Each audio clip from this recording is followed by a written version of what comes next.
హైదరాబాద్ పాలిట, లేకపోతే మూసి పరివాహ ప్రాంత పాలిట, లేకపోతే ఏదో అక్రమ నిర్మాణాలు, లేకపోతే లేక్లకు అది అని చెప్పేసి ఇదని చెప్పేసి గత కొద్ది రోజులుగా హైడ్రామాలకు తెరదీసిన హైడ్రా తల దాదాపుగా తెగిపోయినట్టే.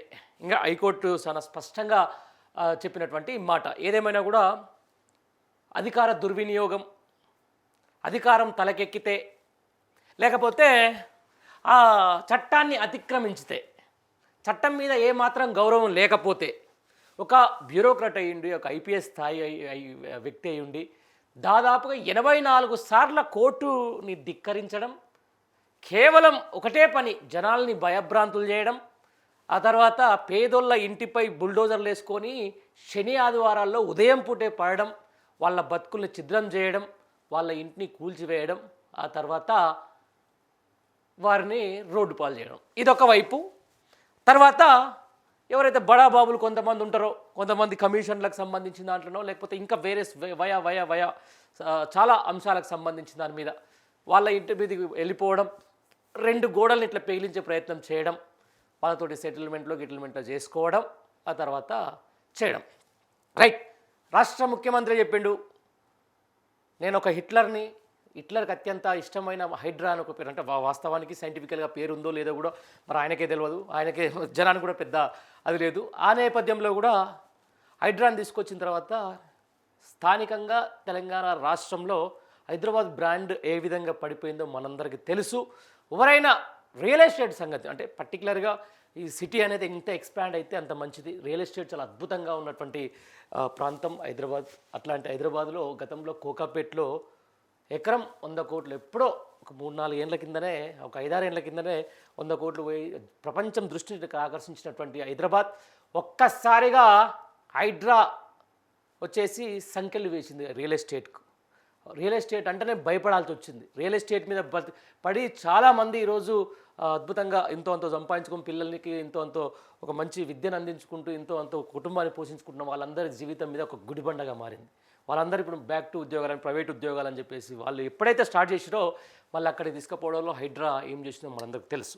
ఇక అసలు అవుతుందో కాదో, అసలు ఛాన్స్ ఉందో లేదో, కనీసం డిపిఆర్ కూడా ఉందో లేదో తెలియని మూసి ప్రక్షాళన పేరిట మూసి చుట్టుపక్కల ఉన్నటువంటి సాధారణ జనజీవ స్రవంతి మీద ఈ హైడ్రా కురిపించిన నిప్పులు, అదే ఒక బుల్డోజర్లు వేసుకొని పోయి కురిపించిన నిప్పులు, కల్పించిన భయభ్రాంతులు ఇంతవరకు ఎవరు మర్చిపోలే.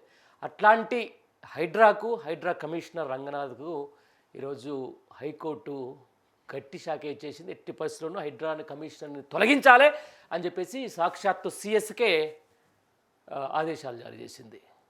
ఆ పొజిషన్లో ఇంకెవరైనా అధికారిని పెట్టండి అని చెప్పేసి. అంటే దీన్ని బట్టి అర్థమైంది ఏంటంటే హైడ్రా అనేది ఎంత ఫెయిల్యూరో, హైడ్రా అనేది జీవన స్రవంతిని ఎంత విచ్ఛిన్నం చేసిందో, లేకపోతే జనజీవన స్రవంతిని ఎంతగా కలిసివేసిందో హైకోర్టు చూసి మనం అర్థం చేసుకోవచ్చు. హైడ్రాని ముందు పెట్టి ఈరోజు పరిపాలన చేస్తున్నా నేను అది ఇదని చెప్పినటువంటి ఈ ప్రభుత్వ వైఫల్యం, ఈ ప్రభుత్వ ముఖ్యమంత్రి వైఫల్యం ఏందో మనం స్పష్టంగా చూసుకోవచ్చు. అంటే ఎంత దారుణం అంటే 84 సార్ల కోర్టుకు రమ్మంటే కూడా కనీసం ధిక్కరించి కోర్టుని నేను రానని చెప్పేసి, పోనంటే పోనని చెప్పేసి, తర్వాత క్షమాపణలు చెప్పే ప్రయత్నం చేసినా కూడా కోర్టు ఎందుకు ఉంటుంది. ఆఖరికి మిలిటరీతో మీకు సంఖ్యలు లేపిస్తా అని చెప్పేసి హైకోర్టు చెప్పిన దాకా పోయిందంటే ఈ హైడ్రా కమిషనర్ పనితీరు, హైడ్రా కమిషనర్ని ఆటాడిస్తున్నటువంటి ముఖ్యమంత్రి పనితీరు ఎట్లా ఉందో మీ అందరికీ ఒకసారి ఈ సంఘటన అయితే స్పష్టంగా తెలుస్తుంది. రైట్. దానికి సంబంధించిన వార్త మనం చదువుదాం ఒకసారి. ఈనాడులోనే ప్రధానంగా వచ్చింది, హైడ్రా నుంచి ఆస్తుల రక్షణ పేరుతో చట్టాన్ని అతిక్రమించరాదు, రంగనాథ్ నుంచి తప్పించండి, సిఎస్కు హైకోర్టు ఆదేశం. 7 ఏడాదిన్నరలో ఆయనపై 63 కోర్టు ధిక్కరణ కేసులంట. అఫీషియల్గా మొత్తం అయితే దాదాపు 80 పైన అని చెప్పేసి అంటా ఉన్నారు. పశ్చాత్తాపం లేని క్షమాపణను తిరస్కరిస్తున్నాం తీర్పులో న్యాయమూర్తి వాక్య.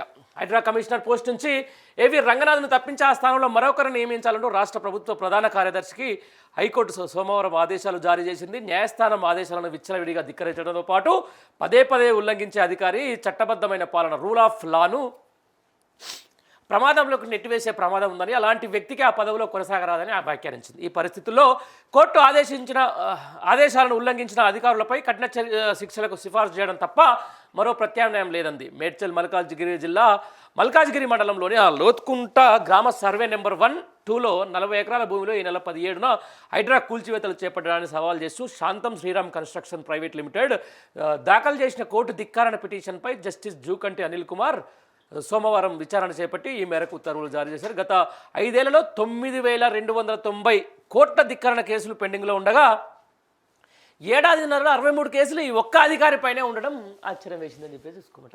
దాదాపు 63 సార్లు. కోర్టులంటే భయం లేదు, ప్రజలంటే ప్రేమ లేదు, వ్యవస్థ మీద ఏమాత్రం ఏమంటారు దాన్ని, ఒక ఐఏఎస్ ఆఫీసర్ హోదాలో ఉండి ఎట్లా ఉండాలి, ఏం చేయాలి, జనాల్ని ఎట్లా కాపాడుకోవాలి, వాళ్ళకి ఏ విధంగా వెసులుబాటును కల్పించాలి. అరే ఒక పేద ఇంటి మీద ఎంత దారుణం అంటే ఈ హైడ్రా వచ్చిన తర్వాత కొన్నిసార్లు మనం సోషల్ మీడియాలో మీకు కనపడుతూ ఉంటాయి. ఆ రోజు గృహప్రవేశం ఉంటే తెల్లారి కూలగొట్టిర్రు, మొత్తుకున్నాడు అక్కడ ఆ బాధితుడు ఎవరో, ఈఎంఐ ఎట్లా కట్ట అని చెప్పేసి. అలాంటి మీద లేని వివక్షత, అలాంటి మీద లేని ప్రేమ అధికారి ఉంటే ఎంత, హైకోర్టు ఆగ్రహానికి గురైతే ఎంత. నిజంగా సంబరాలు చేసుకుంటున్నారు ఈరోజు మూసి ప్రక్షాళన బాధితులు. బాణసంచ కాల్చి సంబరాలు చేసుకుంటున్నారు. అంటే సంబరాలు ఎందుకు చేసుకుంటాం మనం? ఒక దీపావళి రోజుకో లేకపోతే ఒక దసరా రోజుకో ఒక చెడుపై మంచి గెలిస్తే కదా సంబరాలు చేసుకునేది. ఈరోజు మూసి ప్రక్షాళన పేరిట ఇష్టానుసారంగా ఎవ్వరికి పడితే వాళ్ళకి నోటీసులు అని చెప్పేసి, లేకపోతే వాళ్ళ అపార్ట్మెంట్ల కాడికో ఇంట్ల మీదకో లేకపోతే గుడిసెల కాడికో వెళ్ళేసి వాళ్ళని భయభ్రాంతులకు గురి చేసే క్రమాన్ని మనం చూస్తలేమా? ఎన్నిసార్లు కోర్టు ధిక్కారని. ఎందుకు ఇది ప్రైవేట్ సెక్టార్లో ఉందని చెప్పేస్తే కోర్టుకు పోరు. మరి ఎవరంటా చూసుకొని. ప్రజాస్వామ్యంలో న్యాయస్థానాలుగా అత్యుత్తమము.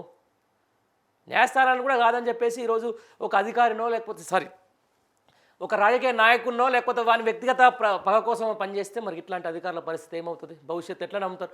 మంచిగా ఉండేది సార్ రంగనాథ్ సార్ మీద నాకు మంచి ఒపీనియన్ ఉండే గతంలో కూడా. ఆయన నల్గొండ ఎస్పీగా పనిచేసినప్పుడు, ఇక్కడ పనిచేసినప్పుడు కూడా ఒక డైనామిక్ ఆఫీసర్గా ఉండే. కానీ ఇట్లాంటి ఒక గుదిబండని మెడలు వేసుకొని ఎవరి ప్రాపగండ కోసమో లేకపోతే ఎవరి రాజకీయ కక్ష సాధింపు కోసమో పనిచేసుకుంటూ తన వ్యక్తిత్వాన్ని కోల్పోయిన వ్యక్తిగా చరిత్రలో నిలిచిపోవడం రంగనాథ్ గారు ఖాయమవుతుంది. స్పష్టంగా నేను చెప్పదలుచుకున్నా. ఏం జరుగుతుంది? ఎందుకు? ఎవరి కక్ష? వ్యక్తిగత కక్షలతోటి. మీకు ఏమైనా పొలిటికల్ ఎజెండా ఉందా? ఎవరో బ్యూరోక్రాట్ నాకు అవసరం లేదు పోయి, ఇదేదో నాకు తేడా కొడుతుంది, రేపు కోర్టు నన్ను చేస్తుంది, రేపు జనంలో నన్ను దోషిగా నిలబెడుతుంది, జనం కూడా నేను ఒక విలన్గా మారతా అని చెప్పేసి కూడా ఒక ఇంగిత జ్ఞానం అనేది కూడా ఎవరికైనా ఉండాలి కదా. అందులో ప్రధానంగా ఉన్నటువంటి అధికారులకు ఉండాలి కదా. మరి దాన్ని ఎందుకు మిస్ అవుతా ఉన్నారు? రైట్, మంచిదే కావచ్చు, కాజు మంచిదే కావచ్చు, చెరువుల పరిరక్షణ అనేది మంచిదే కావచ్చు. బట్ దాని వెనుక జరుగుతున్న దందాల కథ ఏంది? దాని వెనుక జరుగుతున్న రాజకీయ కక్ష సాధింపు చర్యలకు ఎవరు బాధ్యులు?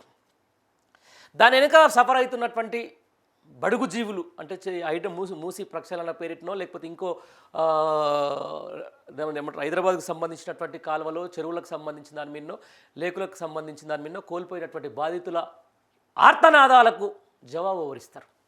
ఇన్నిసార్లు జరుగుతున్నా కూడా మరి ఎందుకు కోర్టు పిలుస్తూ ఉంది నన్ను, నేను ఎందుకు పోతలేను, నా దగ్గర తప్పుండే పోతలేను, కానీ నిజంగా ఇది కరెక్టే అయితే ఎందుకు నేను కోర్టుకు సమాధానం చెప్పలేకపోతున్నానని చెప్పేసి ఒక ఆత్మపరిశీలన ఎందుకు చేసుకోలేకపోయింది ఇప్పుడున్నటువంటి కమిషనర్? హైకోర్టు ఆగ్రహం దాకా ఎందుకు తీసుకొచ్చింది? కానీ నేను పీకేయండి, లిటరల్గా చెప్పాలంటే నేను పీకేయండి, పంపించే అవసరం లేదన్న కాడికి తీసుకొచ్చిన కాడంటే ఎంత తప్పు జరుగుతుంది, దీని వెనుకపంటి ఎంత కమిషన్ల దందా కొనసాగుతుంది అనేది చాలామంది చెప్తున్నటువంటి మాట. ఎవరి ప్రయోజనాల కోసం? ముఖ్యమంత్రి ప్రయోజనాల కోసం పనిచేస్తున్నారా? ముఖ్యమంత్రి కుటుంబ సభ్యుల కోసం పనిచేస్తున్నారా? లేకపోతే మీ స్వయ ప్రయోజనాల కోసం పనిచేస్తారా? రేపు ఇంకో అధికారి వచ్చిన తర్వాత కూడా ఆయన కూడా ఇట్నే చేస్తారని గ్యారంటీ ఏమైనా ఇస్తారా? మిమ్మల్ని చూసి ఇప్పటికైనా మారే పరిస్థితికి వస్తుందా? రైట్, చాలామంది చెప్తా ఉన్నారు ఇప్పటికీ కన్స్ట్రక్షన్ సంబంధించిన పోయి హైడ్రా కమిషనర్ మాకు పెద్ద తలకాయ నొప్పి లెక్క మారిండు, ఉట్టినే వచ్చేసి ఏదో సంబంధం లేని దాంట్లో వచ్చేసి మమ్మల్ని ఇబ్బంది పెడతా ఉన్నాడు అని చెప్పేసి మనం చూసినాం కదా. ఎక్కడికో డైరెక్ట్ ఎఫ్టీఎల్లో డైరెక్ట్ చెరువులో కట్టినటువంటి అక్కడ ఫాతిమా కాలేజీకి సంబంధించిన దాని మీద రెవెన్యూ ఇది ఎఫ్టీఎల్ కాదని ఇస్తుంది. అంతకంటే ముందు మన ప్రదీప్ కన్స్ట్రక్షన్ సంబంధించిన దాని మీద మనం చూసినాం. ఎక్కడ 60 మీటర్లు ఉన్నది అక్కడ నుంచి హుసేన్ సాగర్ నుంచి అక్కడ కావాలని కక్ష సాధింపు చర్యలు తీసుకొని వచ్చిన తర్వాత ఎంత వ్యతిరేకత. స్థానికంగా ఉన్నటువంటి ఎంఎస్ మక్తా వాళ్ళు పాపం ధర్నాలు తీసుకోవాల్సిన పరిస్థితి వచ్చింది, వాళ్ళకి భయభ్రాంతులకు గురి కావాల్సిన పరిస్థితి వచ్చింది. అంటే ఎంత దారుణము, ఎంత దారుణాతి దారుణమైన వ్యవహారము చూడరా. చట్టానికి కళ్ళు లేకపోవచ్చు కానీ జనానికి ఉంది కదా, జనం చూస్తురు కదా. జనం చూసిన దానికి జనం ఆగ్రహం వ్యక్తం చేసిరు కదా, శాపనార్థాలు పెట్టిరు కదా, ఆ శాపనార్థాల ఫలితమే ఈరోజు ఈ రంగనాథ్ గారి పరిస్థితి. రైట్, చూద్దాం ఇంకా. అయితే దాదాపుగా 9,200 కేసులు పెండింగ్లో ఉంటాయి తెలంగాణ రాష్ట్రంలో. కేవలం 63, అందులో 63 కేసులు ఈయనే కోర్టు ధిక్కారణ మొత్తం ఈ ఒక్క అధికారి పైన ఉండడం ఆశ్చర్యం వ్యక్తం చేసింది. ఐజీ ర్యాంకులో కార్యదర్శి స్థాయిలో ఉంటూ ప్రభుత్వ ఆస్తులను, అది జిహెచ్ఎంసీ పరిధిలోని ఆస్తులను రక్షించడం హైడ్రా కమిషనర్ ప్రధాన విధి. ఈ విషయం హైడ్రాను ఏర్పాటు చేస్తూ జారీ అయిన జీవో 99లో స్పష్టంగా ఉంది. అలాంటి అధికారిపై ఏడాదిన్నరలో 63 కోర్టు ధిక్కరణ పిటిషన్లు పెండింగ్లో ఉండడం అసాధారణమని పేర్కొన్నారు. చట్టబద్ధ పాలనకు తీర్పుల అమలు కొలమానం, న్యాయస్థానం ఔన్నత్యం, దాని ఆదేశాలకు ఇచ్చే గౌరవం ఆధారంగా ఉంటుంది. కోర్టు ఉత్తర్వులు, తీర్పులు అమలు చట్టం ముందు అంతా సమానమే అన్న సూత్రంలో అంతర్భాగంగా ఉంటుంది. కోర్టు ఉత్తర్వులను ఉల్లంఘించడం, అసాధారణ జాప్యం చేయడం రెండు తీవ్రమైన అంశాలే. కోర్టు ఆశ్రయించడం కక్షిదారు ప్రాథమిక హక్కు. అనుకూలంగా వచ్చిన ఉత్తర్వులను జాప్యం లేకుండా అమలు చేసుకోవడం ద్వారానే ఉపశమనం. ఇది హక్కుల్లో భాగమే. ప్రస్తుతం కేసు పరిస్థితిని చూస్తే సంబంధిత అధికారికి కోర్టు ఆదేశాలను అమలు చేయడంతో పాటు వాటిని గౌరవించడం పట్ల చిత్తశుద్ధి లేదని స్పష్టమవుతోంది. ఒకే అంశంపై 3 కోర్టు ధిక్కరణ పిటిషన్లు రావడమే కోర్టు ఔన్నత్యాన్ని దెబ్బతీసేలా అధికారి వ్యవహరించిన తీరుకు నిదర్శనం అని చెప్పేసి. రైట్, ఇదొకటి. 63 ధిక్కరణ కేసుల భూకబ్జాదారులు వేసినవే, వాటిని చట్టపరంగానే ఎదుర్కొంటా రాజ్యాంగ స్ఫూర్తితో పనిచేస్తా హైడ్రా కమిషనర్ రంగనాథ్. హైకోర్టు తీర్పై ప్రభుత్వ అప్పీల్ అని చెప్పేసి నడుస్తుంది. రైట్, కాకపోతే ఏంటంటే ఇప్పటిదాకా ఎందుకు ఎవరు భూ కబ్జాదారులు వేసినాయి అని చెప్పేసి రంగనాథ్ గారు స్పష్టంగా చెప్తా ఉన్నటువంటి మాట నిరూపించేసుకోవాలిగా, పోవాలి కదా. నేను కోర్టు పిలుస్తూ ఉన్నప్పుడు ఒకరోజు డైరెక్ట్ పోయి నాకు ఇది పరిస్థితి ఇట్లా ఉంది, వీళ్ళు ఆ తప్పు చేసిరని చెప్పేసి వాళ్ళని దోషి ముందు చెప్పారు. మిమ్మల్ని ఈరోజు దోషి కిందికి మారే కంటే ముందు ఆ కబ్జాదారులనే దోషి కిందికి పెట్టొచ్చు కదా, ఎందుకు పెట్టలే? దానికి సంబంధించి ఒకసారి చదువుదాం.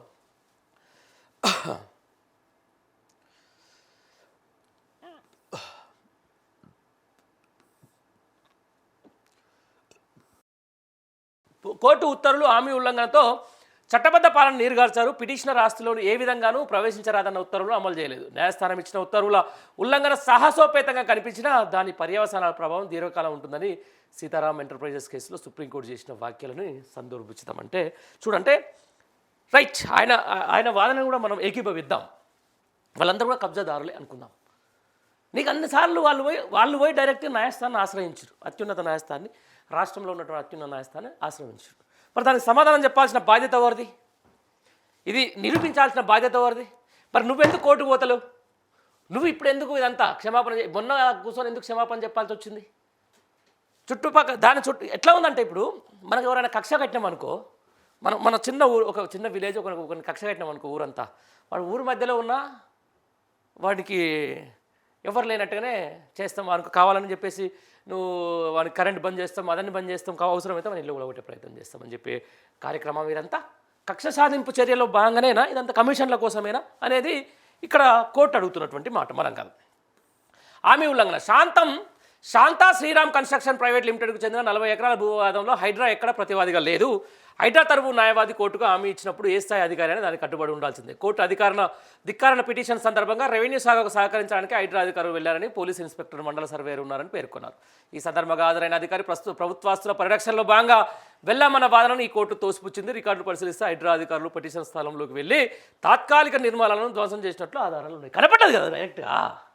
లోతుకుంటలో మీకు ఎంత దాకా ఎందుకు? సోషల్ మీడియా ఓపెన్ చేయండి, హైడ్రా కూల్చివేతలు అని చెప్పేసి 100 వస్తాయి. నీకు మెయిన్ స్ట్రీమ్ మీడియాలో వచ్చింది, పేపర్లలో వచ్చింది. ఇంత బుకాయింపుతనం ఎందుకు? దీంట్లో ఏమొస్తుంది? 63 ధిక్కరణ కేసులు భూ కబ్జాదారులు వేసినవే అంట. ఈ హైకోర్టు తీర్పై ప్రభుత్వ అప్పీళ్ళు, ఇది ఒక వార్త. ఏదేమైనా కూడా చట్టానికి ఎవరు అతీతులు కారు.